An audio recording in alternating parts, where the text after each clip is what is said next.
رمضان اختصه الله عز وجل بخصائص، ولهذا ينبغي لنا أن نفرح بقدومه وأن نسر به، لأنه موسم خير.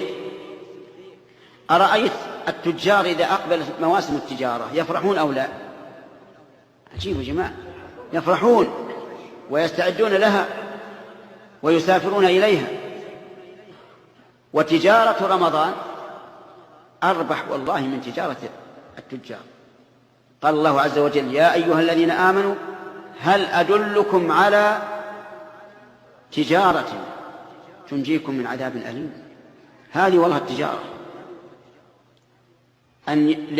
لأن تجارة الدين يا إخواني، انتبهوا لهذه النقطة، تجارة الدين تجارة في الدنيا والآخرة. وتجارة الدنيا إذا لم تكن على وفق الشريعة فهي خسارة في الدنيا والآخرة. عليكم بتجارة الدين. إننا نستقبل موسما عظيما وهو شهر رمضان الذي خصه الله عز وجل بخصائص، منها أن الله أنزل فيه القرآن، أن الله أنزل فيه القرآن كما قال عز وجل: شهر رمضان الذي أنزل فيه القرآن. وإنزال القرآن